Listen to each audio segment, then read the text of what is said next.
प्रयाण समये कफवाट चित्ते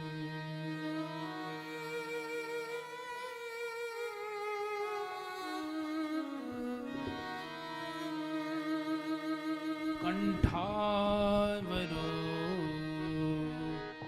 धनविधो स्मरणं कुतस्ते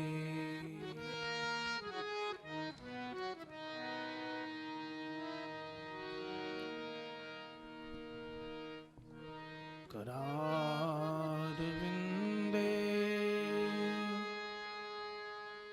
न पदारविन्दम्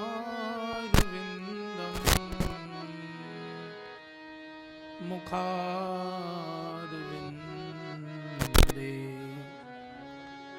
विनवेशयन्तम् वटस्य पत्रस्य पुटेशयानं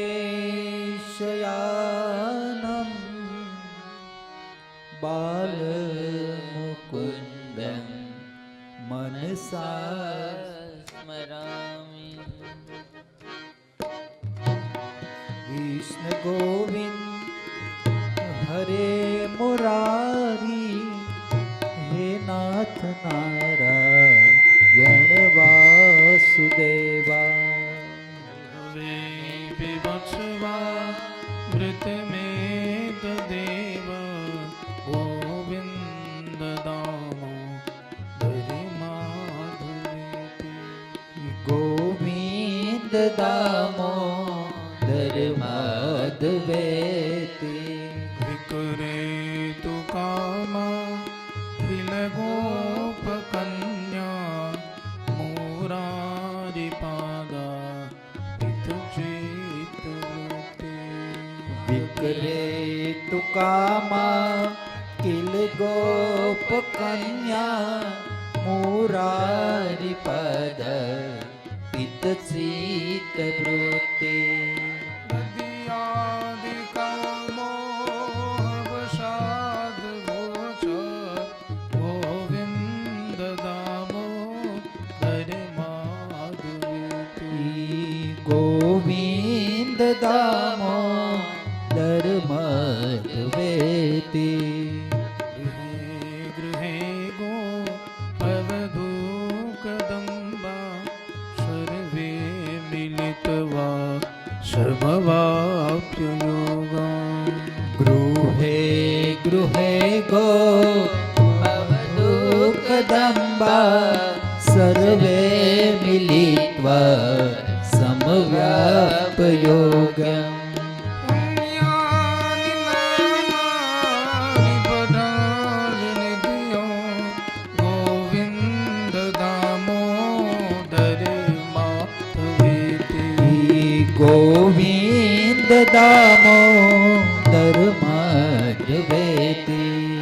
सुखं शयाना निलये निजीवे नामानि विष्णु प्रवदन्ति मर्त्या। सुखं शयाना निलये निजेपि नामानि विष्णु प्रवदन्ति मर्त्या।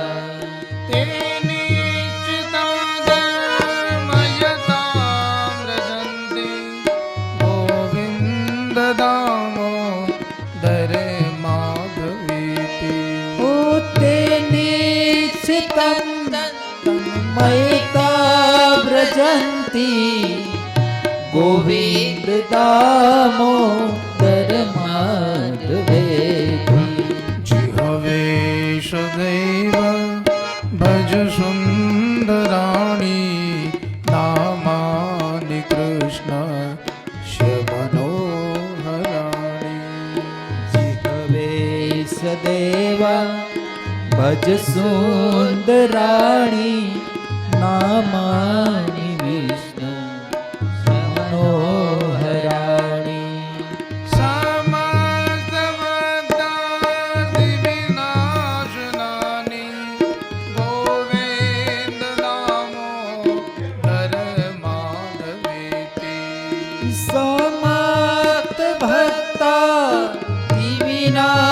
स्नामि गोविंद दामोदर माधवेति सुखावसाने त्विदमेव सारं दुःखावसाने इदमेव ज्ञेयम् सुखावसाने इदमेव सारं दुःखावसाने इदमेव ज्ञेयम् देहावसाने इदमेव ज्ञेयं गोविन्द दामोदरे माधवेति देहावसाने इदमेव श्रेयं गोविन्द दामोदर माधवेति श्रीकृष्ण राधा वरे गोकुलेश गोपाल गोवर्धननाथ विष्णु श्री कृष्ण गोविंद हरे मुरारी ओ श्री कृष्ण राधा वर गोकुलेश गोपाल गोवर्धननाथ विष्णु जिहवे विवस्वामृतमेतदेव गोविन्द दामोदरे माधवेति जिह्वे पिबस्वा मृतमेतदेव गोविन्द दामोदर माधवेति गोविन्द दामोदर माधवेति गोविन्द दामोदर माधवेति गोविन्द दामोदर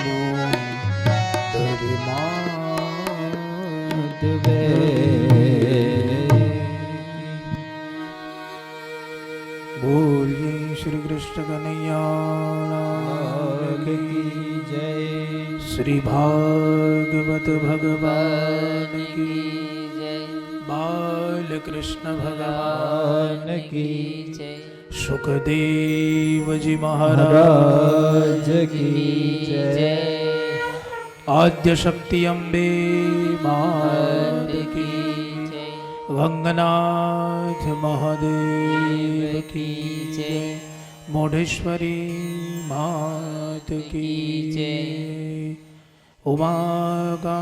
उमाकान्तस्मरणं विधेय नमः पार्वती पतये हर हर महादेव हर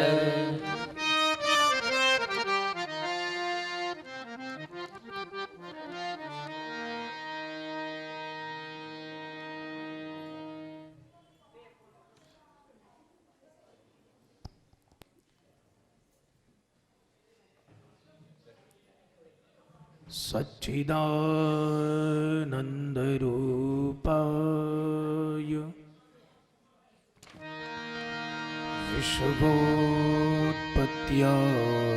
विश्वोत्पत्त्यादिहेतवे तापत्रय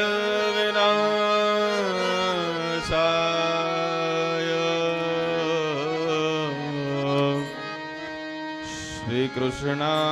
श्रीकृष्णाय वयं नमः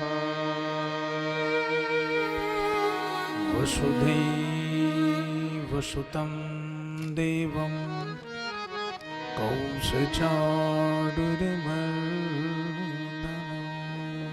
देवकी परमानन्दं कृष्णं वन्दे जगद्गुरु जन्माद्यस्य यतोऽन्वयादितरत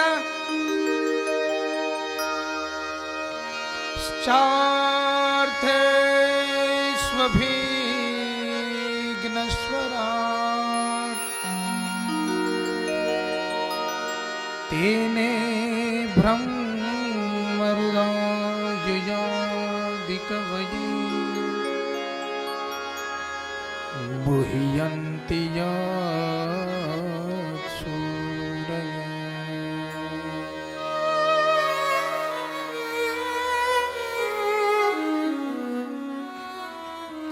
तेजो वारिमृदां यथा विनिमयो यत्र त्रिसर्गो मुखा द्याम्नास्येन सदा निरस्तकुहकं श्रीसत्यं परं धीमहि श्रीसत्यं परं धीमहि। સત્યમ પરમ ધીમહિ શ્રીમદ ભાગવતજીના મંગલાચરણનો દ્વિતીય શ્લોક. શુભ કાર્યની શરૂઆતની અંદર મંગલાચરણ.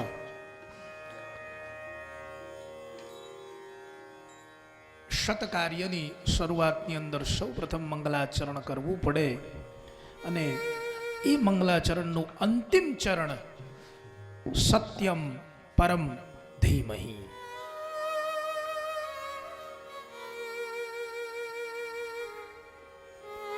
જે સત્ય છે એ પરમ સત્ય છે અને જે સત્ય છે એ જ ઈશ છે અને જે ઈશ છે એ જ ઈશ્વર છે. અને ઈશ્વર ભગવાન કોણ? તો કાલે જેમ કીધું તું એમ કૃષ્ણસ્તુ ભગવાન સ્વયં.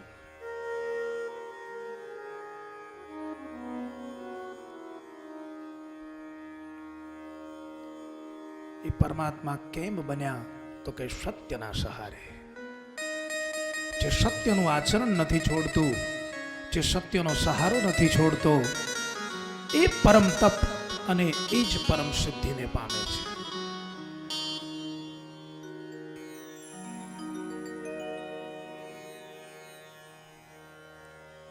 મહાભારતની અંદર સત્યદેવ નામના વ્યક્તિની એક કથા આવે. સત્યદેવ નામક રાજન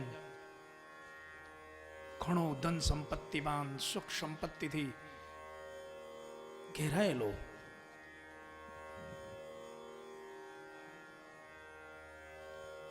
એક વખત રાજા સવારે ઉઠી સંધ્યા વંદન આચરણ વિવેક સાથે પરબ્રહ્મનું સ્મરણ કરી અને પોતાના આંગણની અંદર બેઠો હતો. તે જ સમયે એક સુંદર સ્ત્રી આભૂષણોથી સુસજ્જ પોતાના મહેલમાંથી રાજાને બહાર જતી દેખાણી. રાજાને થયું, અરે આ અતિ સુંદર સ્ત્રી છે કોણ અને વળી મારા મહેલમાંથી બહાર ક્યાં જઈ રહી છે? રાજાએ નમ્રતાપૂર્વક પૂછ્યું, અરે દેવી, આપ કોણ છો અને મારા મહેલમાંથી બહાર ક્યાં જઈ રહ્યા છો?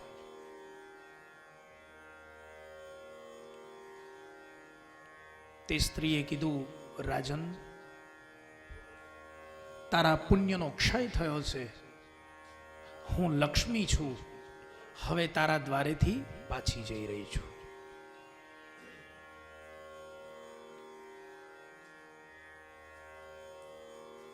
રાજાએ કીધું, માં, તમારી સેવા લેવાતી હતી ત્યાં સુધી લીધી. આપને હવે જો જવું હોય તો હું આપને રોકી ન શકું. આપ જઈ શકો છો.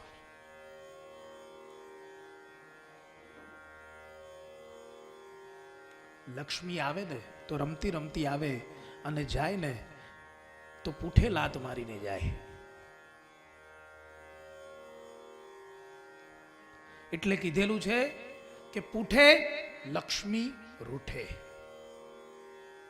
અત્યારના જુવાન છોકરાઓ જીન્સ પહેરે ને પછી પાકીટ ક્યાં રાખે? પાછળ. પાછળ કોઈ દિવસ પાકીટ રખાય લક્ષ્મીને પીછાડી દેખાવાય નહીં, નહીં તો એ હંમેશા પીછાડી જ રહે, અગાડી કોઈ દી આવે.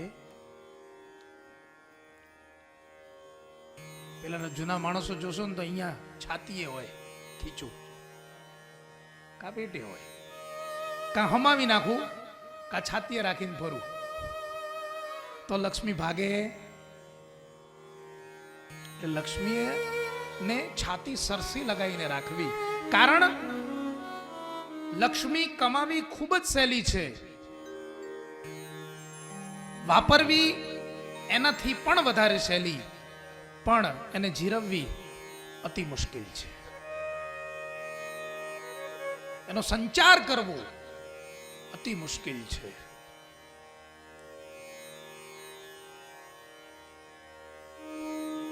એટલે શાસ્ત્રીજી જ્યારે સંકલ્પ કરાવે ને, તમે કોઈ પણ ધર્મ કાર્ય કરો ત્યારે અમે સંકલ્પ કરાવીએ કે હસ્તે જલમાદાય શુભ લક્ષ્મી પ્રાપ્તિ અર્થમ, અને તે લક્ષ્મી સંચારાર્થમ. એ લક્ષ્મી કમાઈ તો લઈએ પણ એને હાંચવવી તો પડે ને. હું વાપરું, મારો છોકરો વાપરે, છોકરાના ઘેર છોકરો જાય એ વાપરે, તો એ લક્ષ્મી હચવાય. પણ તોય હચવાતી. અને એક શરાબી પિક્ચરનો ડાયલોગ છે, એમાં અમિતાભ બચ્ચન છે ને પ્રાણને કહે છે, બહુ સુંદર વસ્તુ છે. અમુક જે આ ચલચિત્ર આવે ને એમાંથી અમુક વસ્તુ જોઈ અને મગજની અંદર ધારણ કરવી, હૃદયની અંદર એનો સંચાર કરવો જરૂરી છે. હા, સુંદર. એમાં એક એના વચનો સુંદર.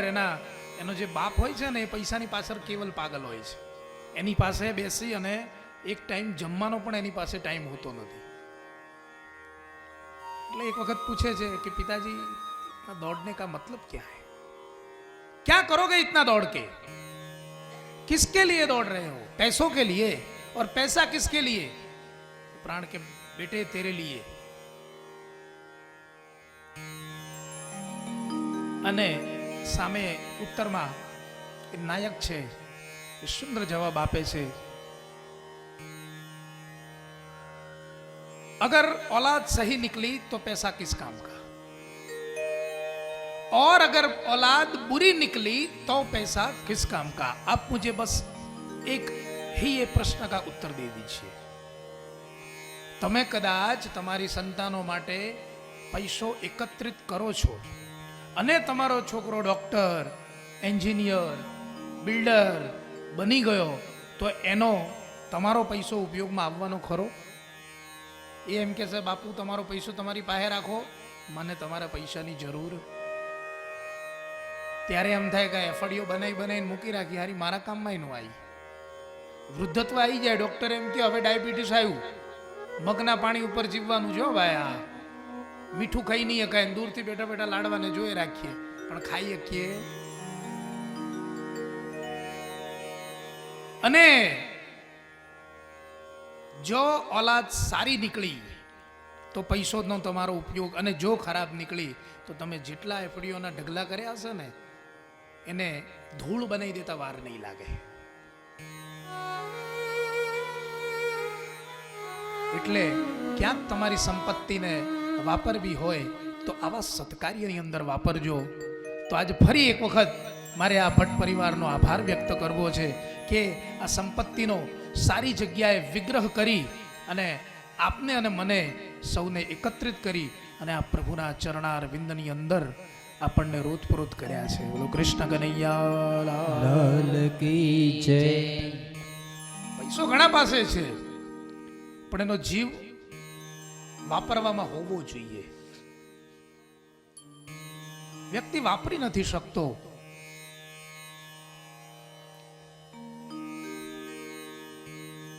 અમારા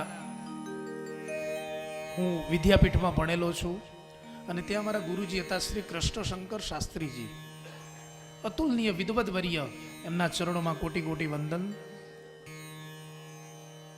એક શ્લોક ભણાવતા સુભાષિતનો, અન્નદાનમ મહાદાનમ વિદ્યાદાનમ મહત્તરમ અન્ને ન ક્ષણિકા તૃપ્તિ યાવદ જીવતુ વિદ્યયા.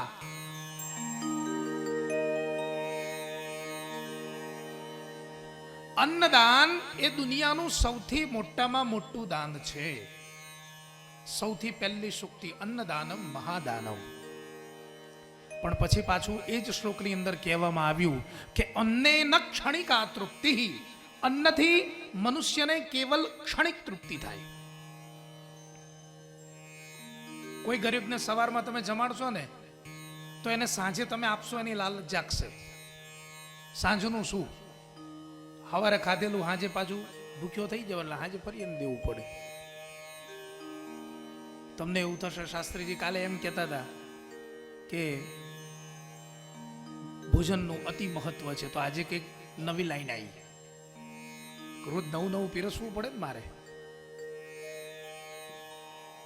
કાલે અન્નના દાનનો મહત્વ સમજાયો. આજે હું તમને બીજા નંબરનું દાન કે વિદ્યા દાનમ મહત્તરમ. કોઈ એક ગરીબ બાળકને ની નિયુક્તિ કરી અને જો એને વિદ્યાનું દાન આપશો તો એ આજીવન એ વિદ્યાનો સદુપયોગ કરી અને એ વિદ્યા દ્વારા પોતાનું ગુજરાન ચલાવશે અને આજીવન તમને યાદ રાખશે. એટલે જો કંઈ દાન કરવું હોય ને તો વિદ્યાનું દાન કરજો બાપ. અમે વિદ્યાપીઠમાં 700 વિદ્યાર્થીઓ ભણતા હતા ગુરુ શિષ્ય પદ્ધતિ દ્વારા. અને 700 વિદ્યાર્થીઓ એક એક વ્યક્તિને દાને હતા. હું પણ કોઈક બીજાની સંતાન બનીને બેઠો હતો અને મારું રોજનું ભરણ પોષણનો ખર્ચ એ વ્યક્તિ ઉપાડતો હતો. મને ખબર નથી એ કોણ હતું, પણ હું જ્યાં સુધી જીવું ત્યાં સુધી એના ઋણાનુબંધમાં આ જેટલી કથાઓ કરીશ, જેટલું સત્કાર્ય કરીશ, જેટલું પુણ્ય કરીશ, એની 20% ભાગીદારી એ વ્યક્તિની પણ રહે. એ આ વિદ્યાદાનનો મહિમા છે.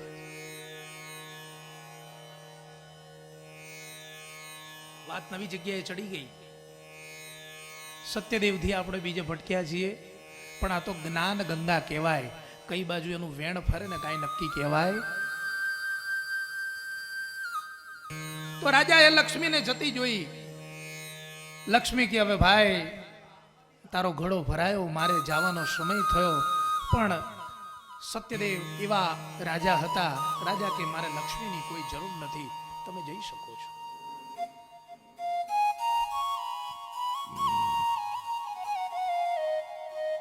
લક્ષ્મીજી ધીરે ધીરે નીકળ્યા.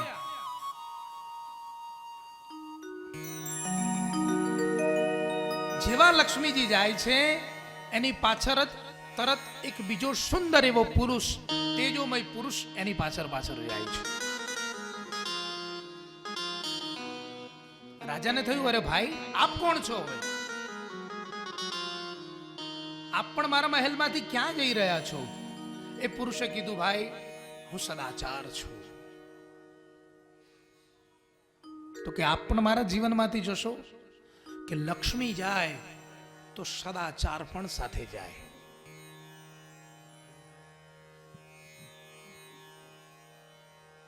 હવે હું પણ નહીં રહી શકું. સત્યદેવે કીધું પ્રભુ જેવી તમારી કૃપા, આપ પણ જઈ શકો છો. સદાચાર ગયો, એની પાછળ બીજો એક સુંદર પુરુષ નીકળ્યો. એ પણ પોતાનો રસ્તો કાપવા લાગ્યો. ફરી રાજાએ પૂછ્યું અરે પ્રભુ હવે આપ કોણ? આપ પણ મારા જીવનમાંથી જઈ રહ્યા છો? ત્યારે તેણે કીધું કે હું દાન છું. જો લક્ષ્મી નહીં હોય તો તમે દાન શેનું કરશો? લક્ષ્મી ગઈ, સદાચાર ગયો, હવે દાન પણ જઈ રહ્યું છે.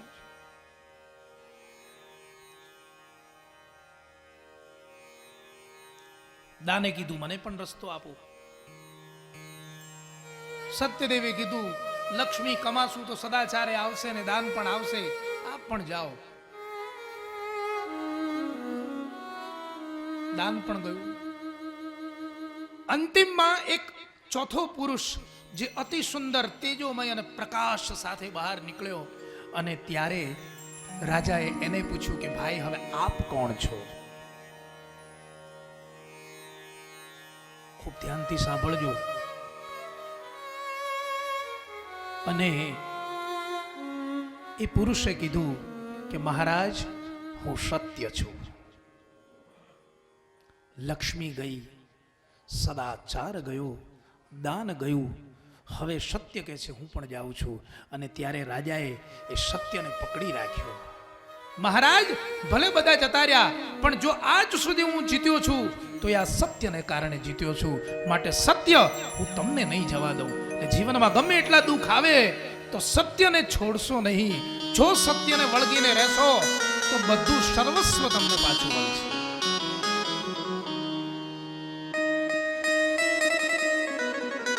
સત્યને ન જવા દીધું રાજાએ. સત્યને બેસાડી રાખ્યા, સત્યના પગ પકડ્યા. અને જેવું સત્ય અંદર પાછું આવ્યું ને એવા લક્ષ્મી પાછા આવ્યા, સદાચાર પાછો આવ્યો અને દાન પાછું આવ્યું.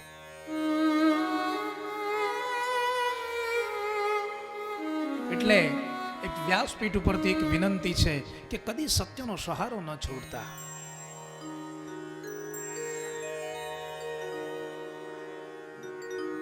કદાચ અસત્યથી કોઈનું ભલું થતું હોય તો એ અસત્યનું આચરણ કરજો, પરંતુ સત્યનો સહારો ન છોડતા.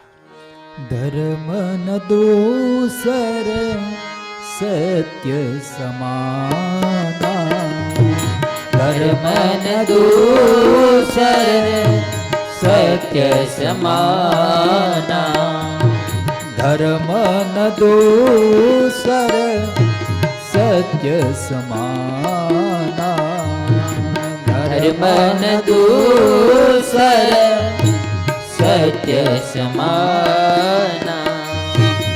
આગમ નિગમ પુરાણ બખાના, આગમ નિગમ પુરાણ બખાના, ધર્મ ન દૂસર સત્ય સમાના, ધર્મ ન દૂસર સત્ય સમાના. હંમેશા સત્યની જીત દરેક જગ્યાએ થશે, યાદ રાખજો. અને અસત્યનો વિજય કદી થતો નથી.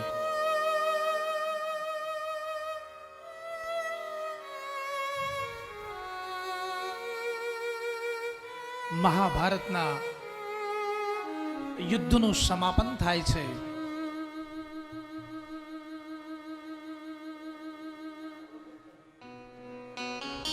ભીમે ભગવાન કૃષ્ણની મદદથી દુર્યોધનના સાથળો ફાડ્યા છે.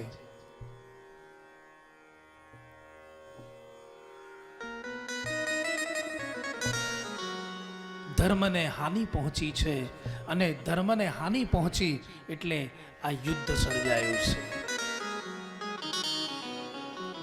અને ભગવાન કૃષ્ણ સ્વયં શ્રીમદ ભગવતજીમાં કહે છે અર્જુનને કે યદા યદા હિ ધર્મસ્ય ગ્લાનિર્ભવતિ ભારત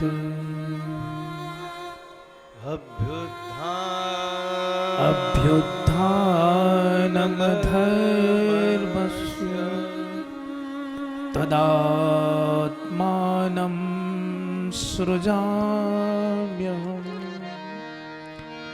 પવિત્રાણાય સાધૂનાં વિનાશાય ચ દુષ્કૃતાં ધર્મ સંસ્થાપનાર્થાય સંભવામિ યુગે યુગે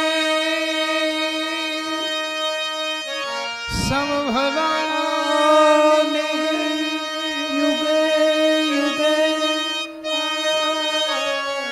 કે હે અર્જુન, જ્યાં જ્યાં ધર્મની હાનિ પહોંચશે, જ્યાં જ્યાં અધર્મની સ્થાપના થશે, ત્યાં ધર્મની સ્થાપના કરવા. પવિત્રાણાય સાધુનામ, જ્યાં સાધુ સંતોની પવિત્રતા હણાશે. વિનાશાય ચ દુષ્કૃતામ, એવા દુષ્ટોનો સંહાર કરવા હું યુગે યુગે જન્મ લઈશ. બોલો શ્રી કૃષ્ણ કનૈયા લાલ કી જય. અને એ જ ભીષ્મ પિતામહનો સંહાર કરવા માટે ભગવાને રથનો પૈડું હાથમાં લીધું અને આજે તો દાદા તને નહીં છોડું. અર્જુને કીધું, અરે પ્રભુ આ મારા દાદા છે. અરે મૂંગો બેઠ, હું દાદાનો બાપ છું.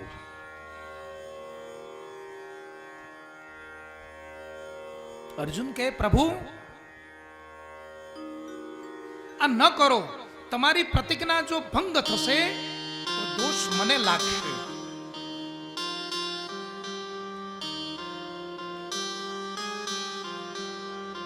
આ દોષમાંથી મને મુક્ત કરો. હે પ્રભુ, આ દોષ હું મારા માથે સહન નહીં કરી શકું. આનો ભાર હું નહીં ઝીલી શકું.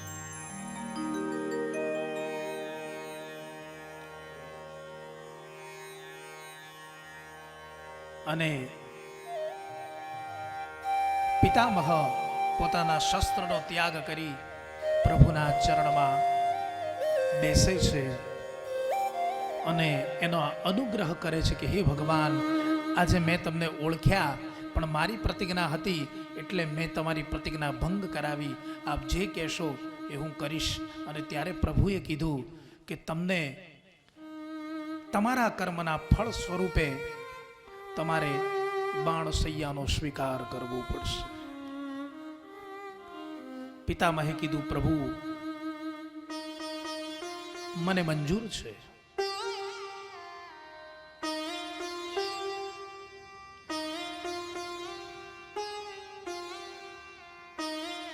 અર્જુન, નકુલ, સહદેવ યુદ્ધમાં ખૂબ પારંગત. સેંકડો દુર્યોધનના સૈનિકોને મારવા મળ્યા અને પિતામહ એક પણ તીર ચલાવી અને તે પાંડવોના મિત્રોને હણી નહોતા શકતા. અને ત્યારે દુર્યોધને કીધું કે હે પિતામહ, મને એવું લાગી રહ્યું છે કે તમે કેવલ શરીરથી મારી સાથે છો, મનથી મારી સાથે નથી. તમે પેલા પાંડવોની રક્ષા કરતા હોય તેવું લાગી રહ્યું છે. આમાં મને મારા વિજયની કોઈ પરાકાષ્ઠા દેખાઈ નથી રહી. મને એવું લાગે છે કે તમે મને હરાવવા માટે જ મારી સાથે આવ્યા છો. પિતામહે કીધું, અરે મૂર્ખ, તને તો તારી કુબુદ્ધિ હરાવશે, હું નહીં. પણ છતાં જો તને બીક હોય તો તારી પત્નીને રાત્રિના સમયે જ્યારે હું તપ કરવા બેઠો હોઉં ત્યારે મારી પાસે મોકલજે.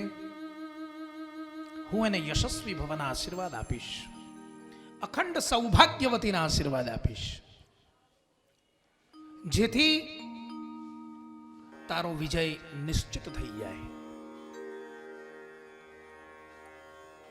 પણ તમને શું લાગે છે કે જે અંતર્યામી છે, જે નાથોનો નાથ છે, જે દ્વારિકાનો નાથ છે, શું એને આ વાતની જાણ ન થાય? કાળિયો ઠાકુર સમજી ગયો કે દાદાએ કાંક યુક્તિ વાપરી છે અને એ યુક્તિનો જવાબ તો મારે દેવો જ રહ્યો.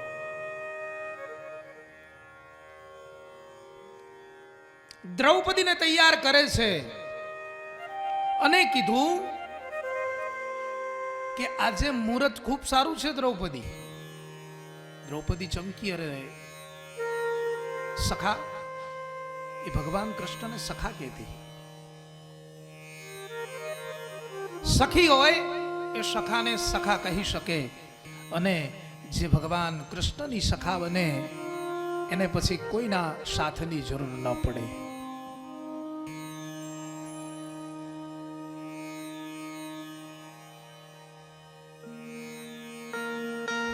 દ્રૌપદી અત્યારે તૈયાર થા.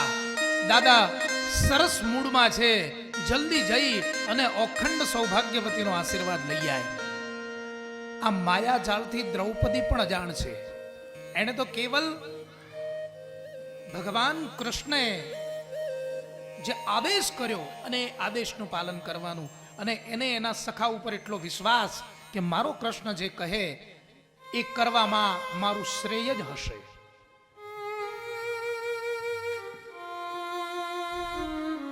દ્રૌપદી દોડતી ભીષ્મ પિતામહની કુટિયાની બહાર આવીને ઊભી રહી અને કંઈ જ બોલ્યા વગર કુટિયાનો પડદો હટાવી અંદર જઈ અને દાદાને ખોખારો ખાઈ અને પગે લાગી. પહેલા તો બધી મર્યાદાઓ હતી. આપણા વડીલની સામે વહુ કોઈ દિવસ માથે ઓઢ્યા વગર જતી નહીં. અત્યારે મર્યાદાઓ હણાઈ છે, પણ હા, પ્રેમ વધ્યો છે. આજે સસરા અને વહુ સાથે બેસીને જમે, સ્કૂટર ઉપર બેસાડીને પાણીપુરી ખવડાવવા વહુઓને લઈ જાય, એટલે એમાં કોઈ બાદ છે? પણ એમાં એક પ્રેમ છે.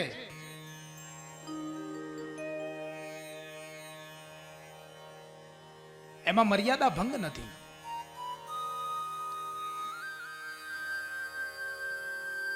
પેલા માથે ઓઢીને મર્યાદા સચવાતી, પરંતુ પેટમાં રહેલું પાપ છે ને, એ જીભમાંથી પોતી પોતીને પોકારાતું.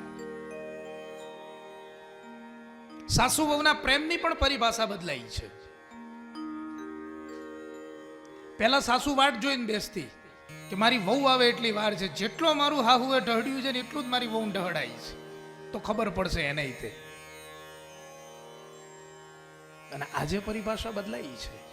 આજની સાસુ એવું વિચારે છે કે મારી સાસુએ જેટલું મને દુઃખ આપ્યું ને એટલી મારી વહુ ઉપર નહીં પડવા દો. આ હકીકત મેં ક્યાંક જોયેલી છે એટલે કહું છું. બાકી તમારા ઘરમાં કંઈક વિરુદ્ધ થતું હોય તો મને કાંઈ ખબર નથી. આજકાલની વહુઓને હાથમાં રાખે છે, રાખે જ નહીં તો વહુ પાછી જો ત્રીજું નેત્ર ખોલે તો બિચારી હાહુને ઉપાધિ થઈ જાય.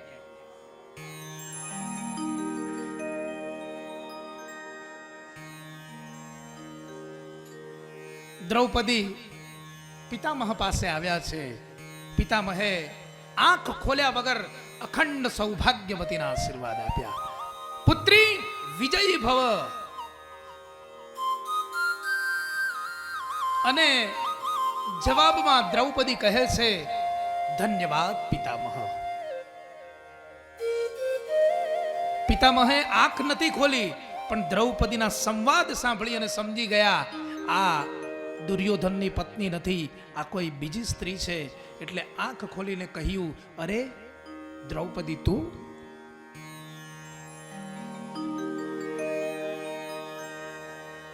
પણ આ તો પિતામહ છે, એ પણ ગંગા પુત્ર છે, એ પણ દેવનું સ્વરૂપ છે. એ સમજી ગયા કે નક્કી આ બધી યોજનાઓની પાછળ એક જ ચતુર કાગડો છુપાયેલો હોય, જેનું નામ કૃષ્ણ છે. આ બધી માયા રચનાનો એક જ માયાપતિ છે, જે ભગવાન કૃષ્ણ છે.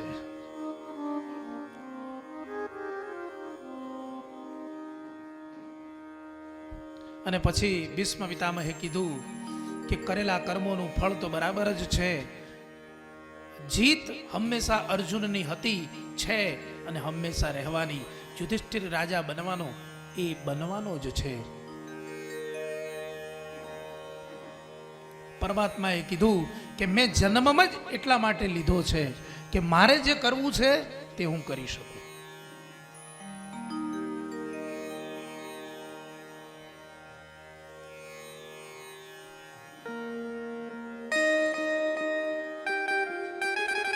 અને દાદા ભાવ વિભોર થયા. ભગવાન કૃષ્ણની કુટીરમાં આવ્યા અને પ્રભુને પ્રાર્થના કરી કે હે નાથ, હે દીનદયાળ, તમારી લીલા હું સમજી ગયો, પણ મને એ વાતનો આનંદ છે કે મારો જે આશીર્વાદ છે એ મિથ્યા નહીં જાય. ત્યારે ભગવાન એમની ઉપર કૃપા દ્રષ્ટિ રાખી અને કીધું કે હે પિતામહ, હું તમારાથી ઘણો પ્રસન્ન છું. આજ તમારે જે વરદાન માંગવું હોય તે માગી લો. અને ત્યારે પિતામહ કહે છે, હે પ્રભુ, મારી કેવલ એક ઈચ્છા છે કે જ્યારે હું બાણસૈયા ઉપર સૂતો હોઉં, જે પ્રથમ તમે કીધું છે એ પ્રમાણે, ત્યારે હું મારા પ્રાણ નહીં ત્યજું જ્યાં સુધી મને તમારા દર્શન નહીં થાય. એકવાર મને તમારા દર્શન દેજો, અને દર્શન કર્યા પછી મારું મૃત્યુ જે છે એ સુધરશે. એટલે યુદ્ધ વિરામ બાદ ભગવાન કૃષ્ણ, માં કુંતા અને પ્રભુ ભીષ્મને મળવા ગયા છે.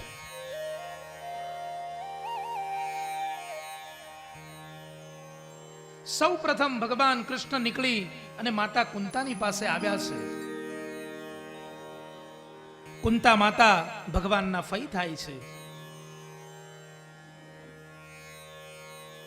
ભગવાન કહે છે મારું કાર્ય અહીંયા સંપન્ન થયું, હવે મારે મારી દ્વારિકા નગરીમાં જવું પડશે, પણ જતા પહેલા મારા ફોઈને મળતો જાઉં. માં કુંતાને મળવા આવે છે.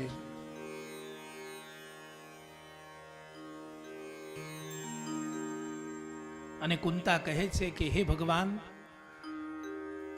મેં તમને આજીવન ભત્રીજા તરીકે સંબોધ્યા છે, પણ તમે તો પરમ સત્યનો ઈશ છો, ઈશ્વર છો. મને બસ એક જ વરદાન આપો. વિપદ સંતુ ન સસ્વ તત્ર તત્ર જગદ ગુરુ ભવતો દર્શનમ યસ્યા પુનર્ભવન દર્શનમ. વિપદ સંતુ ન સસ્વત. હે પ્રભુ, મને એક વરદાન આપો. કેવું વરદાન? આવું વરદાન આ જગતની અંદર ન કોઈએ માગ્યું હશે કે ન કોઈ માગશે. એવું માં કુંતાએ વરદાન ભગવાન કૃષ્ણ પાસે માગ્યું કે હે ભગવાન, તું મને આપજે તો એટલું બધું દુઃખ આપજે કે જેના દુઃખનો કોઈ પાર ન રહે. કેવલ દુઃખ.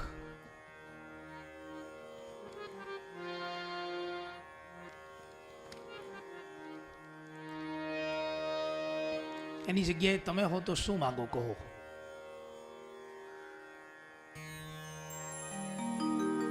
એક દાદાએ મહાદેવજીની ખૂબ સેવા કરી અને મહાદેવ પ્રસન્ન થયા.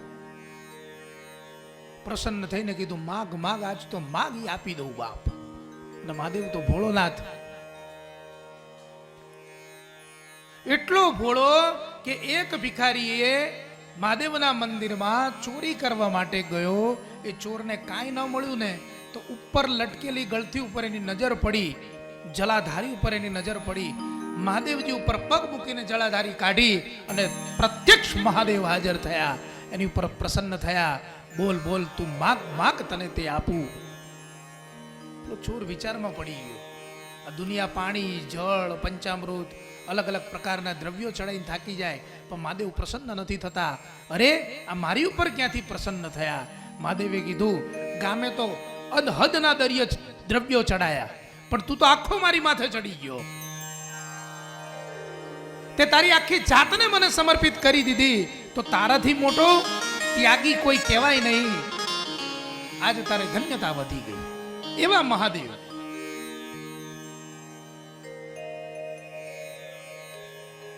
દાદાને પ્રસન્ન થયા. દાદાને કે માગ માગ, આજ માગ, તું તને તે આપું. દાદો એટલો હોશિયાર કે માંડ મહાદેવ હાથમાં આવ્યા છે, આજે એવું માગી લઉં ને બીજું જિંદગીમાં કાંઈ કરવાની જરૂર પડે નહીં.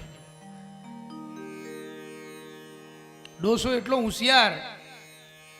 મહારાજ 3 માળની હવેલી, બીજા માળે બેસું,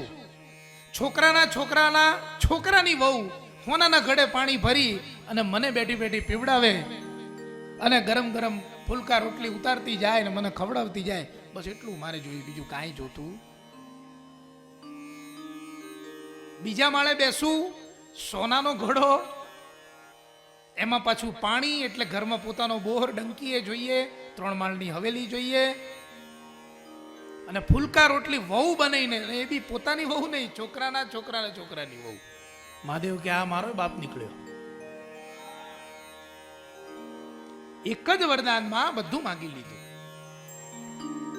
પણ આ તો મા કુંતા ખૂબ તપસ્વીની દેવી, અને જેના પેટે 5 પાંડવો જન્મ્યા હોય એ માં કેવી હોય?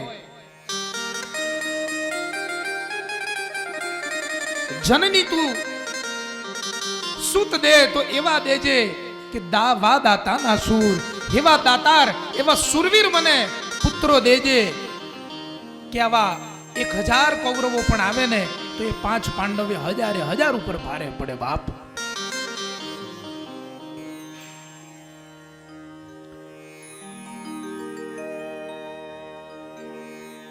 કેવલ દુઃખ માંગ્યું કુંતાજીએ કે હે પ્રભુ આપો તો મને એટલું દુઃખ આપો કે એ દુઃખની અંદર હું તમને કેવલ યાદ કર્યા કરું.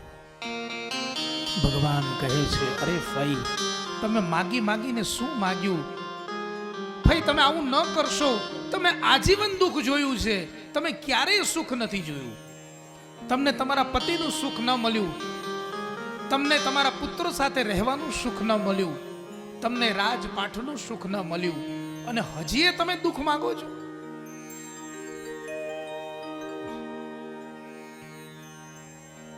કુંતીજીએ કીધું હે પ્રભુ જો મને સુખ મળશે ને તો હું તમને ભૂલી જઈશ.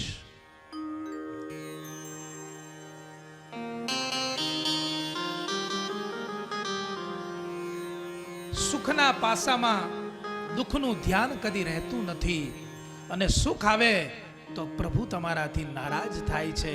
એટલે પ્રભુ જોડે માગવું ને તો એટલું દુઃખ માગજો કે દુઃખની સાથે સાથે પ્રભુનું ભજન તમે કરી શકો. સુખમાં હું વિસરું તને, દુઃખોમાં હું યાદ કરું. સુખમાં હું વિસરું તને, દુઃખોમાં હું યાદ કરું. મુશ્કેલી જ્યારે પડે ત્યારે તને યાદ કરું. મુશ્કેલી જ્યારે પડે ત્યારે તને યાદ કરું.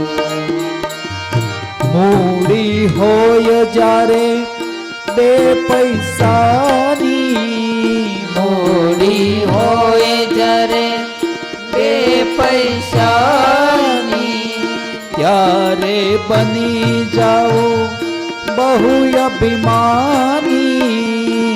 ત્યારે બની જાઓ બહુ અભિમાની.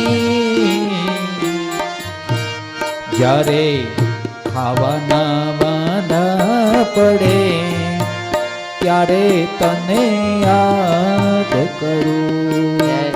ખાવાના વાંધા પડે ત્યારે તને યાદ કરું.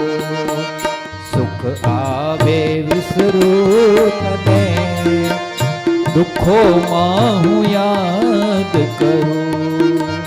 સુખમાં હું વિસરું તને, દુઃખોમાં હું યાદ કરું. દુઃખોમાં હું યાદ કરું. દુઃખોમાં હું યાદ કરું. માં કુંતીએ ઘણા દુઃખ માગ્યા અને પ્રભુએ તેમને આપ્યા પણ ખરા. પ્રભુએ કીધું હે માતાજી તમે ચિંતા ન કરો, તમને દુઃખની સાથે સુખનો પણ ઉપભોગ થશે. હવે ભગવાન કૃષ્ણ વિચારે છે હજી એક વ્યક્તિને મારે મળવાનું છે, અને એ વ્યક્તિના ઋણમાં હું પણ છું, એટલે હવે એને મળવાનો સમય થયો. અને પછી ભગવાન કૃષ્ણ પિતામહ ભીષ્મ પાસે જાય છે.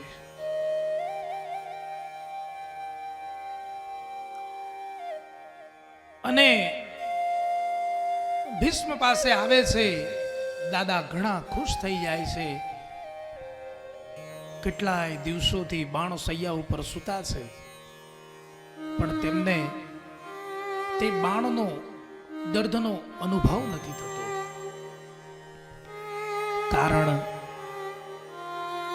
જ્યારે કોઈ પણ પ્રકારના પાપ આપણને થયા હોય અને એ પાપ કર્યા પછી તેનું ફળ જ્યારે આપણે ભોગવતા હોઈએ ત્યારે એ ફળનો આપણને અનુભવ નથી થતો.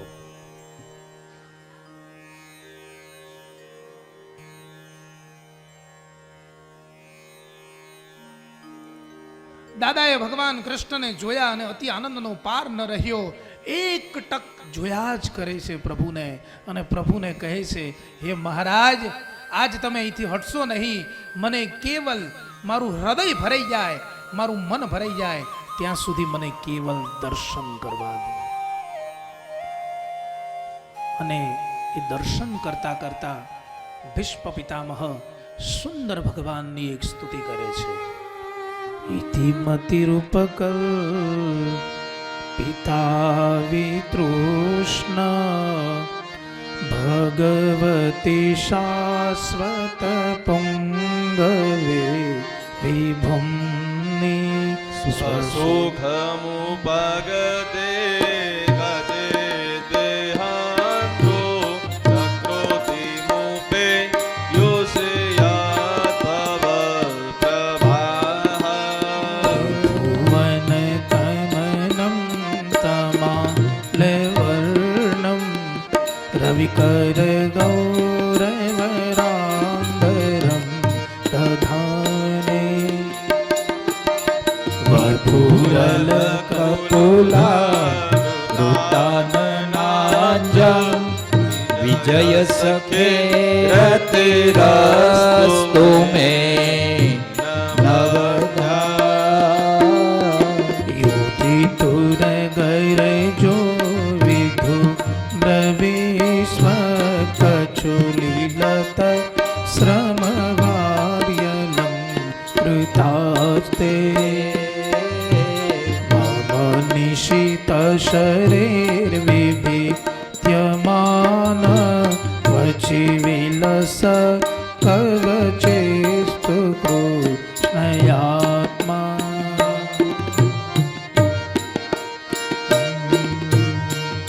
ઇતિમતિ રૂપકલ્પિકા વિતૃષ્ણા ભગવતી સાંત્વત પુંગવે વિભુન્ને સ્વસુખમુપગતે ક્વચિ વિહર્તુ પ્રકૃતિમુપે યોષયાત્ભવ પ્રભાઃ ભીષ્મ સ્તુતિ એ શ્રીમદ ભાગવતજીનો અતિ ગૂઢ મહિમા છે. અને આ ગૂઢ મહિમાની અંદર ભગવાન ભીષ્મ ભગવાન કૃષ્ણને એમના ગુણાનુભાવનું વર્ણન કરે છે કે હે પ્રભુ, મારી જે મતિ છે ઇતિ મતિ રૂપકલ્પિતા વિતૃષ્ણ, કે હે પ્રભુ, મારી મતિ, મારી કુબુદ્ધિ અને મારી જે કુબુદ્ધિને કારણે જે મારાથી અપરાધ થયો છે અને તે અપરાધને કારણે જે મને આ સજા મળી છે તે ભોગવવા માટે હું તૈયાર છું. હે પ્રભુ,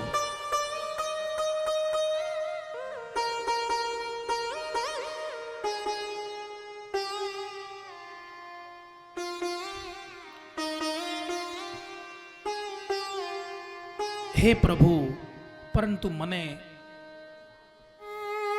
એક વાત સમજાવી દો. મને એક વસ્તુની ખબર ન પડી.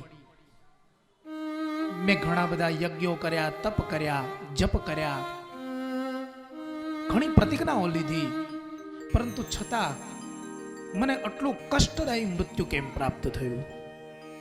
મૃત્યુ તો એક દિવસ સૌનું આવવાનું છે, પરંતુ આટલું કષ્ટદા મૃત્યુ.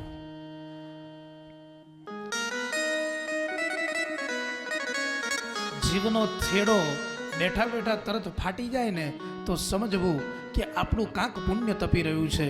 પણ ઘરના લોકો સ્ટ્રેચર ઉપર સુવાડીને આ દવાખાનેથી ઓલા દવાખાને, ઓલા દવાખાનેથી પેલા દવાખાને જો લઈ દોડાવે કરે અને 6 મહિના સુધી પથારીમાં પડ્યા રહીએ ને તો એ જ ઘરના, એ જ છોકરો, એ જ બાપ, એ જ મા અને એ જ પત્ની એમ કે હવે આ બાપ છૂટે તો હારું.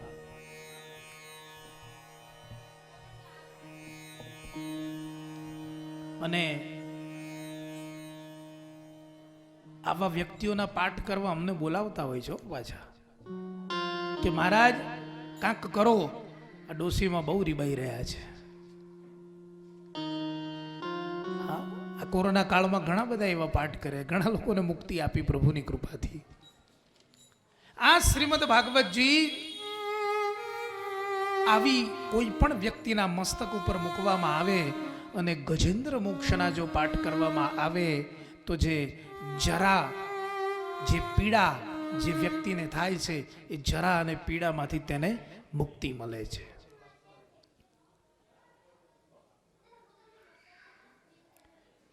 પ્રભુએ પેટ ભરી અને ભીષ્મને દર્શન દીધા અને પછી ત્યાંથી ભગવાન પ્રભુ દ્વારિકામાં પધાર્યા છે.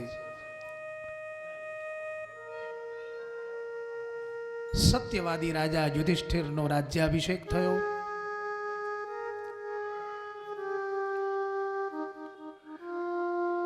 પરંતુ યુદ્ધ દરમિયાન રાજા યુધિષ્ઠિર એક વખત અડધું સત્ય બોલ્યા હતા અને અડધું સત્ય બોલ્યાને કારણે તેમનો રથ જે જમીનથી 4 ફૂટ ઊંચો દોડતો હતો તે 2 ફૂટ નીચે આવી ગયો હતો.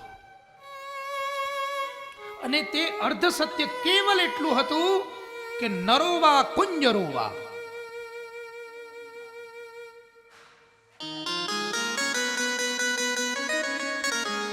આચાર્ય દ્રોણ જે પાંડવો અને કૌરવોના ગુરુ હતા, એ ગુરુએ મહાભારતના સામ્રાજ્યની અંદર યુદ્ધ ક્ષેત્રમાં એટલું મોટું પોતાનું કર્તવ્ય દેખાડી અને પાંડવોના હજારો સૈનિકોને મારવા મળ્યા હતા. અને તે સમયે ભગવાનને થયું કે જો આ ગુરુને આજે નહીં રોકું તો પાંડવોનો વિધ્વંસ કરી નાખશે.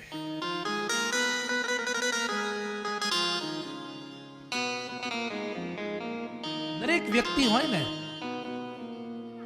કોઈ પણ વ્યક્તિની એક નબળી નસ હોય અને જો એ નબળી નસ કોઈ જાણી જાય ને તો આજીવન એ વ્યક્તિનો દુરુપયોગ કરી શકે.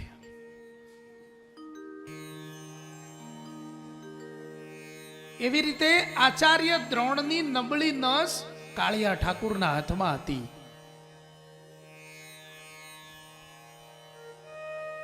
એમને ખબર હતી કે આ દ્રોણને સીધો કરવાનો એક જ રસ્તો છે, જો એનો પુત્ર હણાય. જો પુત્ર હણાય તો પુત્ર પ્રેમમાં આચાર્ય દ્રોણ પોતાના શસ્ત્રનો ત્યાગ કરે, કારણ કે એ જ પુત્ર મોહમાં વશ થઈ એમણે ભગવાન અને પાંડવો સામે તીરકામઠા ઉપાડ્યા હતા, શસ્ત્ર ઉપાડ્યા હતા. અને એ જ પુત્ર મોહ એમના શસ્ત્ર તેમના હાથમાંથી છોડાવશે.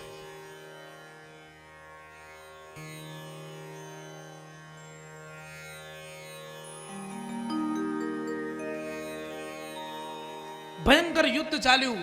આ બાજુ ભીમને ભગવાને પ્રતિજ્ઞા લેવડાવી કે તું જા અને કૌરવોની સેનાની વચ્ચે એક અશ્વત્થામા નામનો હાથી લડી રહ્યો છે, એ હાથીને એક મુષ્ટિના પ્રહારથી મૃત્યુને ઘાટ ઉતારશે. ભીમ કહે, પ્રભુ મને પશુ હત્યાનો પાપ ન લગાડો. ભગવાન કે પાપ પુણ્યની લેખાજોખી તું કરમાં, એ કામ મારું છે.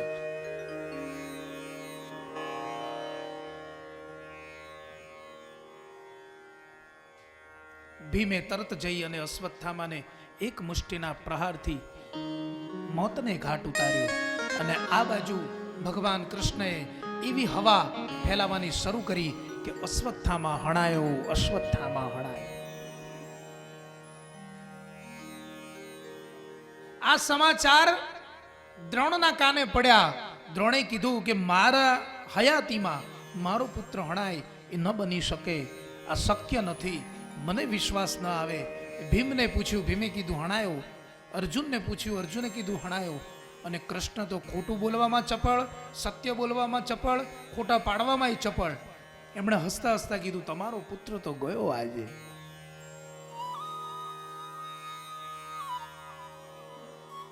છતાં દ્રોણ વિચારે છે, આ તો કાળિયો કહેવાય, કપટી કહેવાય, આનો ભરોસો નહીં. એક વ્યક્તિ જો કે હા મારો પુત્ર હણાયો તો હું માનું. અને એ સત્યવાદી રાજા યુધિષ્ઠિર હતા. દ્વાપરની અંદર કેવલ આ એક જ રાજા હતા જેમની આગળ સત્યવાદી લાગતું.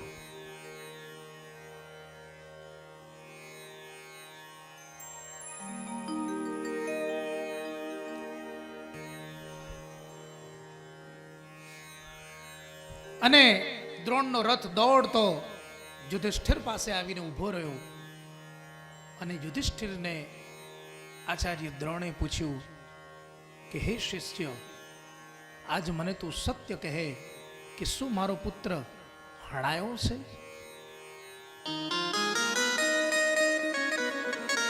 મને મારા પુત્રની વેદના સહન નહીં થાય. તું મને નિરસ્ત ભાવે કહી દે કે મારો પુત્ર એ યુદ્ધ ભૂમિની અંદર હયાત છે કે મૃત્યુ પામ્યો છે. આ પુત્રની વેદના એટલી કઠિન છે. એક બાપના ખંધોલે જો પોતાના પુત્રની નનામી આવે તો એ દુઃખ, એનાથી મોટું દુઃખ આ દુનિયામાં બીજું કોઈ નથી. દરેક બાપની એવી ઈચ્છા હોય કે હું મારા પુત્રના ખભા ઉપર સવાર થઈ અને મૃત્યુનો માર્ગ પસંદ કરીશ. પણ આમાં તો ઉલટું થયું છે.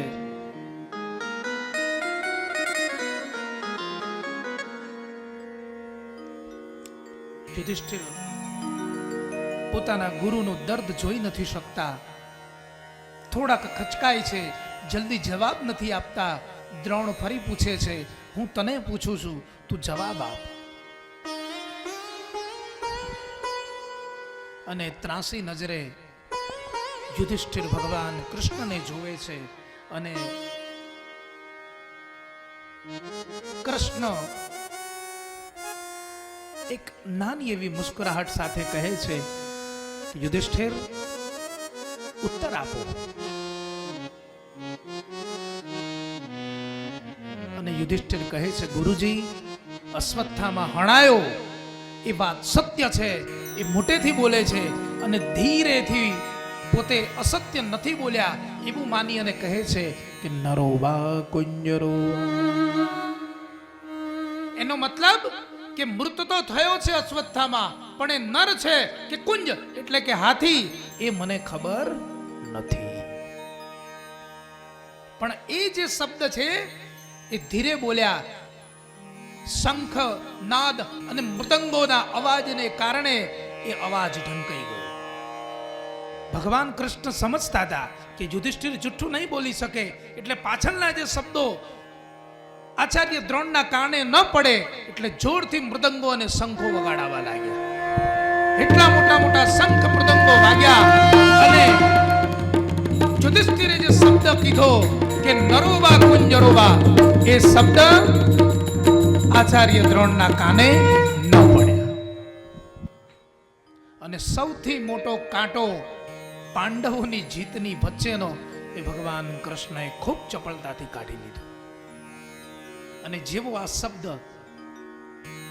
દ્રોણના કાને સંભળાયો, તરત જ શસ્ત્રનો ત્યાગ કર્યો અને અર્જુનને કીધું, છોડ તારું બાણ અને માર તારા ગુરુને. અને ત્યારથી જ સાબિત થયું છે કે ગુરુની ઉપર જો કોઈ ભારે પડ્યો હોય ને બાપ, તો એનો શિષ્ય જ પડ્યો હોય.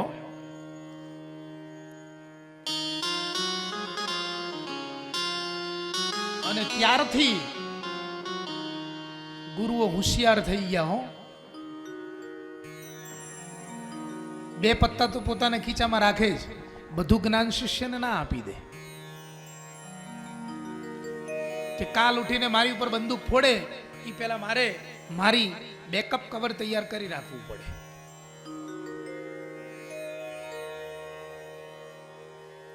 અહીંયા આચાર્ય દ્રોણ હણાયા, આ બાજુ યુધિષ્ઠિરનો રાજ્યાભિષેક થયો.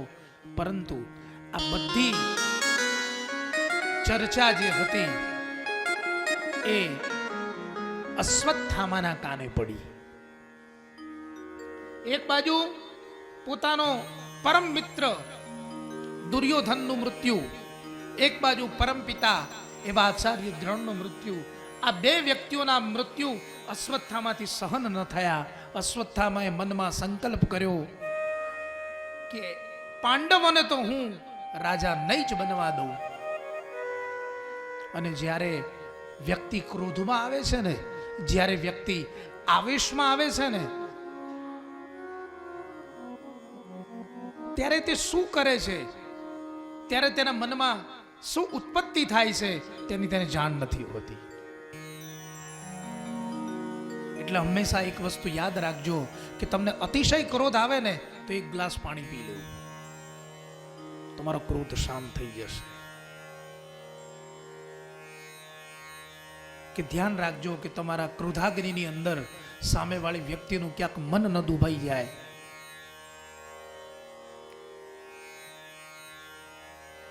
આ બાજુ ક્રોધના આવેશમાં આવી અને અશ્વત્થામાએ સંકલ્પ કર્યો કે હું પાંડુને કે એના પુત્રોને કોઈને જીવવા નહીં દઉં.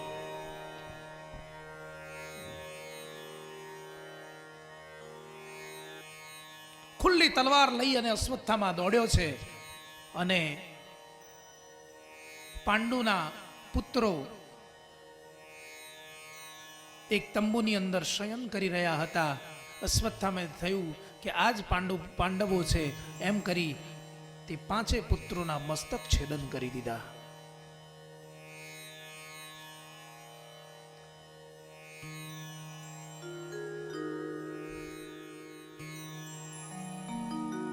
પાંચેના મસ્તક છેદન કરી અને અશ્વત્થામા દૂર જંગલમાં ભાગી ગયો.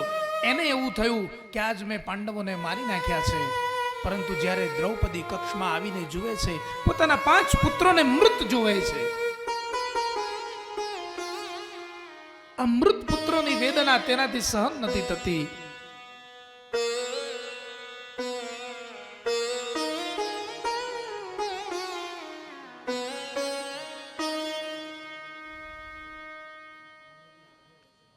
દ્રૌપદી રુદન કરે છે. ભીમ પ્રતિજ્ઞા લે છે કે તું ચિંતા ન કર, જ્યાં સુધી હું અશ્વત્થામાનું ડોકું કાપીને નહીં લાવું ત્યાં સુધી ઘરે પાછો નહીં ભરું.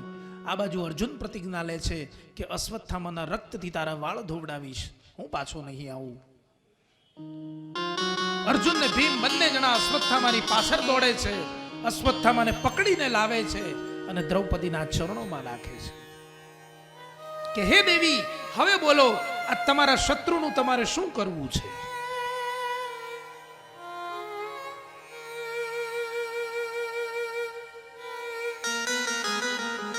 દ્રૌપદી જેવી સ્ત્રી આ જગતની અંદર કોઈ નહીં થાય બીજી.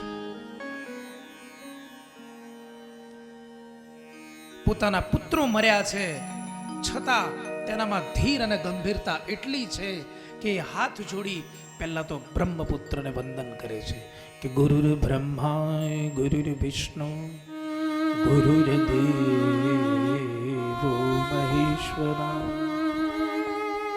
ગુરુર સાક્ષાત પરબ્રહ્મ તસ્મૈ શ્રી ગુરુવે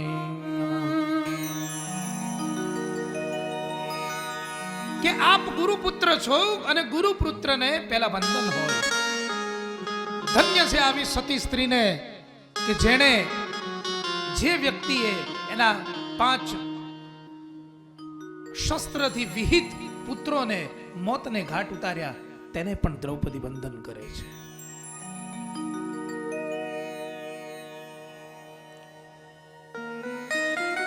આપણને આપણા શેરીમાં રમતા છોકરાને જો કોકે લાફો માર્યો હોય ને તો માયું બાયું ચડાઈને કોકની માને 2 ધોલ મારી આવે. હો જઈ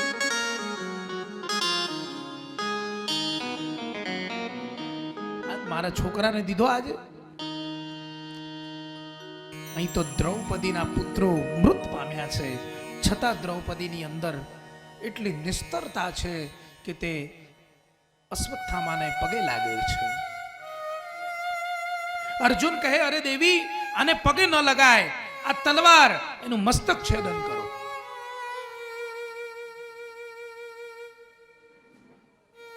દ્રૌપદી કહે છે, આ ગુરુપુત્ર કહેવાય, એણે કરેલા પાપની સજા સ્વરૂપે આપણે આપની ઉપર પાપનો દોષ ન લઈ શકીએ, આને ન મરાય.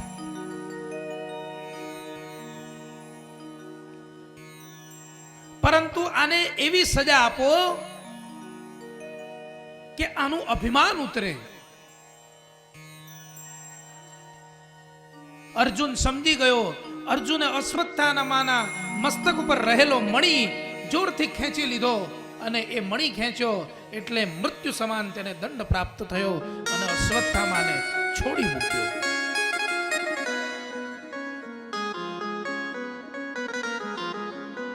અને અને ભગવાને કીધું, હે અશ્વત્થામા, હવે તું આ પૃથ્વી ઉપર જન્મો જન્મ સુધી જીવીશ, મૃત્યુ માટે તડપીશ, પણ તને મૃત્યુ નહીં મળે. એટલે આજ પણ અશ્વત્થામા જુનાગઢની તળેટીઓમાં ક્યાંક ફરી રહ્યા છે. આજ પણ મૃત્યુની પ્રતીક્ષામાં ફરી રહ્યા છે, પરંતુ અશ્વત્થામાને મૃત્યુ મળતું નથી.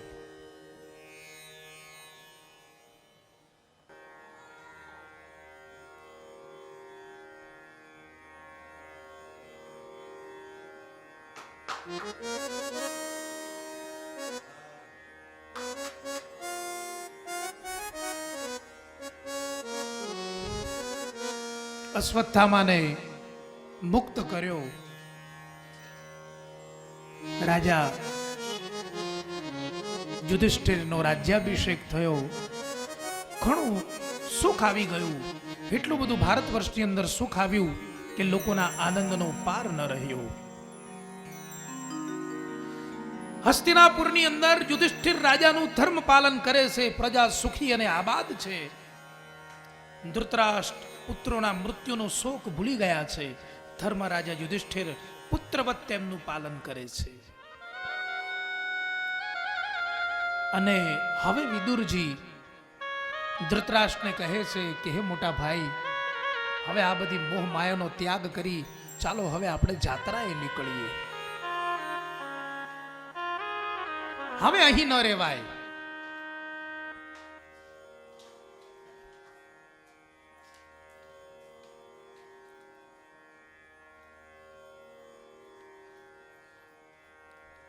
વિદુરજી અને ધૃતરાષ્ટ્ર બંને જાત્રાએ નીકળ્યા. આ બાજુ યુધિષ્ઠિર સુંદર મજાનું રાજ્ય ચલાવવા મળ્યા છે.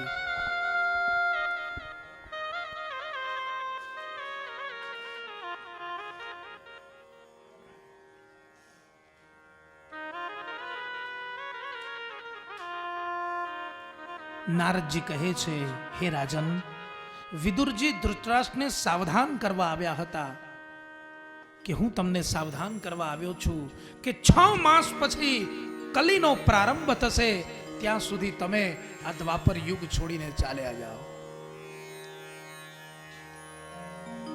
એ કલીને તમે જોઈ નહીં શકો.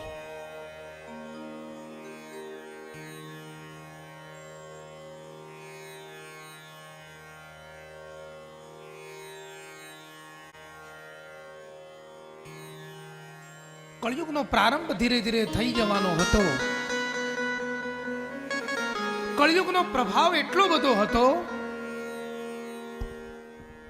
આપ સૌને 2 હાથ જોડ. પ્રભુની કૃપા વર્ષી કળયુગનો પ્રારંભ થયો અને કળયુગનો પ્રભાવ એટલો બધો છે. એક વખત એક શેઠ અને સાવકારે પોતાની સંપત્તિમાં એક પોતાનું ઘર વેચ્યું. જે વ્યક્તિએ ઘર ખરીદ્યું એણે ઘરનો પાયો ખોદી અને નવેસરથી ઘર બનાવવાનું વિચાર્યું. જેવો પાયો ખોદ્યો એમાંથી 200 કિલો સોનાની સોના મહોરો નીકળી, ચરુ નીકળ્યા. જે વ્યક્તિએ ઘર ખરીદ્યું